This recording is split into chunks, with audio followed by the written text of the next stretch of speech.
Hello everyone, welcome back to the channel. So we're back with another episode of One Punch Man, episode 4. Finally catching up for me. Last episode I won't spend too much time on it. We pretty much got our introduction to Garo himself, a little backstory on him and where he came from, coming from Silver Fang's dojo, and we're not quite sure why the circumstances leading to him leaving, or I don't recall if he killed Silver Fang students or not. That's the impression I got when the story was told last season. But you know, he left Silver Fang's dojo, and he now seems to be considering himself a monster and not so much a human. And he's hunting down heroes one by one. The last episode, hinted at, or it seems to be drawing some contrast between between the monsters we've been introduced so far, who have been using nothing but brute force, versus opponents who use actual techniques to fight. And that seems to be Garo's position here, or what they're using him as, to demonstrate how some of these techniques can be very deadly, right? And we saw him face off against Tank Top Master, and he was initially losing, and then he used Silver Fang's technique and changed the tide of the battle, right? I'm still interested to see where they take that, again, because so far in Season 1 it's just been brute strength and speed, and not so much relying on techniques, and more so because Saitama himself doesn't necessarily need any of that, since he's already so strong. And again, the title of the anime is One Punch Man, so he can literally take out most persons with a punch. He doesn't need the techniques. But that seems to be where they're moving the anime, at least for certain characters. So I don't know if maybe Garo is later on going to end up joining Saitama's ragtag of group team. His own faction seems to be forming at his house. So who knows? That may very well end up happening. But I'm curious as to whether or not Garo has actually been killing people, because I thought last episode, episode 2, I thought that he killed people there at the Hero Association's recruitment for villains. I thought that he killed them, because that's what he said he was going to do, kill them. And I was a bit confused when Moomin Rider was standing up for him, but then later on said he didn't know who he was. And he defeated everyone there, and Silver Fang and his brother seems to be out to try to stop him. I'm assuming that Silver Fang himself doesn't believe that he can take him himself, so he called for reinforcement. They refer to him as Bangin. This, I'm assuming, is his real name, and his brother is Bomb, based on the intro, his description, his name in the intro. So thereafter, Garo, he's already met Saitama and lost abruptly. Hope this isn't another Game of Thrones Night King situation where, okay, that's it. I doubt very much that it is, though. Again, from the intro, they reveal a lot in the intro for this season. So I'm assuming that he's gonna. Saitama doesn't know who he is, so I guess he just knocked out a total stranger and then he just left. But I imagine they're going to face each other again, and the outcome may very well be different. Alright, so very excited to get into it. Let's start.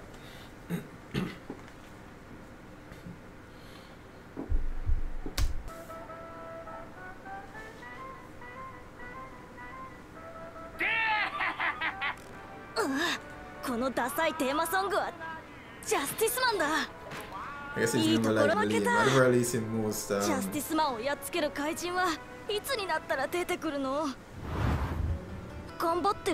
they though? それなのにいつも最後は殺されて終わりだなんて。 I share some of his views when it comes to the old versus villains thing. Villains are always just way cooler. 昨夜の記憶が曖昧だ。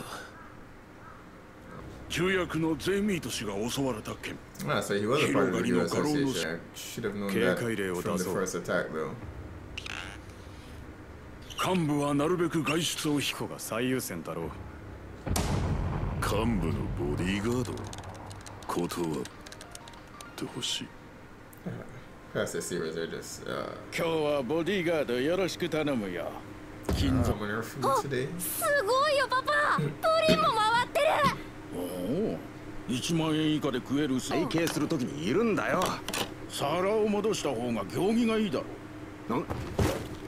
だから次皿戻したら殺す。 Do it. That's all bad too. I won't blame you. 買い物にはまた連れてってやるって。え？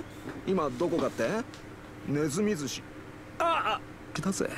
幹部の頼み事はもう二度と受けてやらねえ。しまった。だろうか。ガキの方をいただいていくぞ。待てこら。このバカだあいつ。でもこれならマジで強いやつが来ててもおかしくないな。ああ、これが今回のトーナメント表か。お、やべ、本人の知り合いか。おいおい、どうした。まさか先輩の顔を忘れたのか。先輩。水球が替え玉出場なんかしてないだろうな。そこまでバカじゃないか。いやいや、会に出場するかわかるか。どうでもいいから早くどっか行ってくんねえかな。理由は2つある。来たあの事件、優勝したのはウルフマンという覆面選手だった。ところがかぶり物。流派を偽るお前のやり方もグレーゾーンかもしれんな。 Go away. え？どうした。まさかお前ほら間違いない。あの事件。お前はサボってたから知らんだろうが、あれは実践しようぜ。あいつは本性を隠して牙を研いでいた。自分が画廊にも引けを取らないという自信をな。それにしても埼玉くんが替え玉出場するかもしれないと。ああ、 And what if he 万が does? 一あんなとこに知るって分かってたら道場を辞めなかった。そしたら今頃バング先生の一番弟子はこの俺。一人で画廊に挑んだんだぞ。でもって You mean 画廊って I? やつは Not 俺が trying 退治 to する。 I fought Garo? そいつがヒーロー狩りを続けていれば。とだ。万が一お前が勝ち上がってこられればリングでぶつかることになる。覚えてねえな。 Why did he even need the disguise for it though? てろ。人とリグーサも俺も瞬殺。俺たちを相手にさすがに実際俺もそうだった。虫はしぶといな。一応とどめ刺しとくか。だ笑ってか。後輩敵は取ってやよい。 Sort of boy. 泣いてもわからん。とりあえずぶっ潰す。そうだからね。 Uh, ああ、まあそれならいいんだけど。ああ、いいでしょう。ただの着ぐるみ野郎にしか見えないが。 I'm right there with you, Garo. 当たり。 I'm interested to see what exactly his abilities are. S 市内の商店街にて買い。おじさん。今の聞いただろ。お前もダッシュで家に帰れよ。わかった。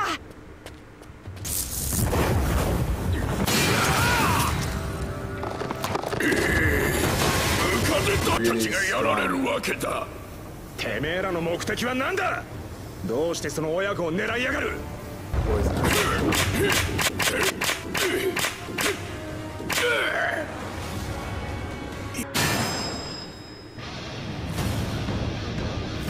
自分で。ああ、すっきりした。さっきよりパワーが上がってくれたな。でも俺は優しいからよ。一発ずつ。久々に気合が入ったぜ。ああ、応援に来ました。俺たちも戦います。 Yeah, too late. おいおい、まさか。覚えてるだろ2年前を。もしあれが現れたら。ああ、外中ムカデ長老。 Sure. 災害レベル。竜。急げ。さてどうしたもんかね。 It looks pretty.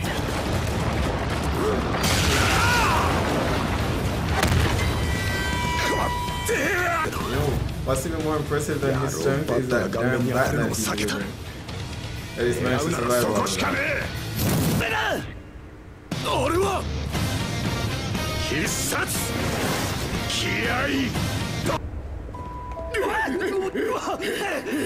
これがレベル9人類が立ち向かってヒーローは負けたのこの世の終わりだ早く逃げろおお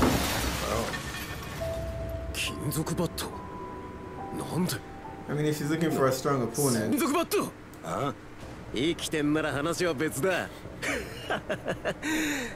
S級にこっちは忙しいんだ絡んでくんならその浮かれた脳天勝ち割ってやる One Punch Man Season 2 Episode 4 that was another interesting episode. I mean there's been a lot of obviously this season appears to be Garo heavy in terms of its focus.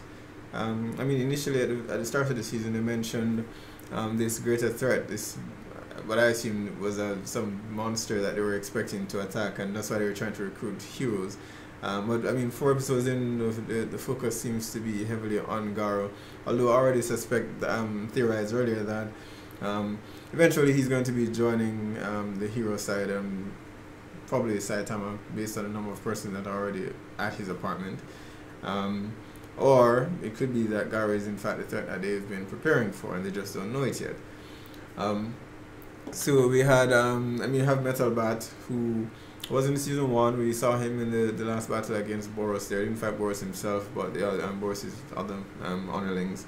And I mean, I wasn't too impressed with him back then because he just seemed like a guy screaming with a metal bat and not very effective to begin with. But here he seems to be a lot more resilient, right?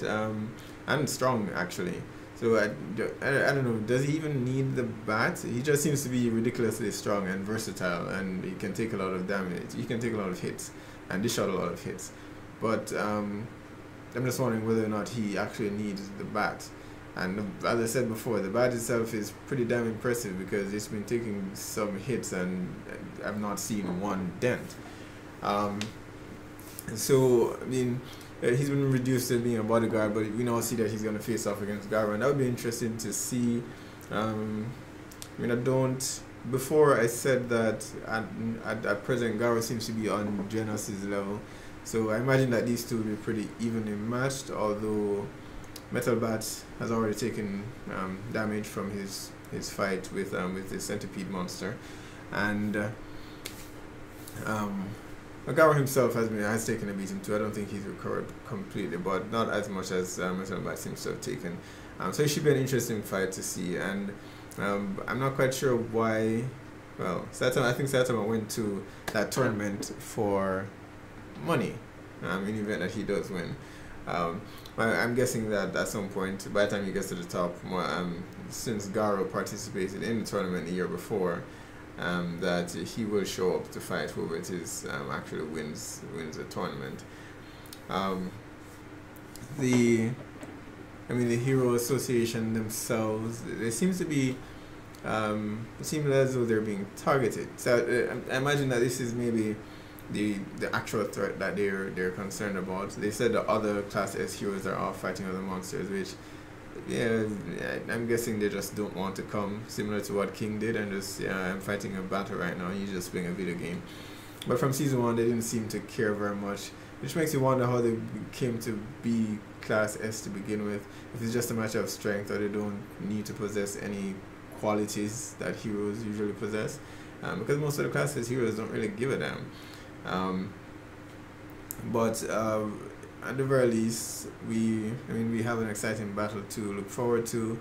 I'm assuming eventually they will figure out who it is that's targeting them, because they seem to be not just targeting heroes, but in episode 2, they were targeting King.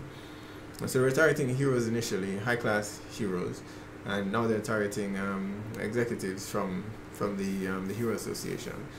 So they seem to be trying to take the Hero Association down from within and outside as well. So I'm interested to see. It's not the usual monster tactic that we're accustomed to seeing, where they just try to blow up the Hero Association building, or just again brute strength and just try to attack and hope everything works out okay. This seems a bit more tactical. Try to attack the strongest heroes first, and that didn't work. Then they try to attack the executives at the Hero Association and their family as well. So this seems to be a bit more well thought out. So I'm very interested to see where this actually goes. Revelation as to who this or what this threat is that we're preparing for, and it must be something since it has them trying to recruit villains on their side. Alright, so episode 4, I'm excited to see what episode 5 will bring. Eventually the matchup between Metal Bat and Garo, I suppose. I mean, I want us to get to... I honestly don't want us to spend too much time on Garo himself. I mean, we've seen what he's capable of. We know what his background is. They touched a bit on when he was a kid, and he's always been fascinated with the monsters and not so much the heroes. And as I've said, I kind of understand what he means. The monsters are always cooler. They always have cooler attacks. Even if you think about anime like Dragon Ball Z or Yu Yu Hakusho, Full Metal Alchemist, the villains are always just more, just a lot cooler than the heroes usually are, at least at the very beginning. By the end, the hero becomes more powerful, and of course, yeah, but still. Right, so I have fun myself, watching a lot of anime where I'm rooting for the enemy to win. So I kind of understand where Garo's coming from. Alright, so be sure to post down in the comments, let me know what your thoughts are on this episode and what you are looking forward to the most for the rest of the season. And do you believe that Garo is in fact the threat that they have been waiting for, or is there some other monster at work that we've in the background that we've not yet seen? Alright, be sure to post down and be sure to hit like or subscribe, and I will see you guys next time.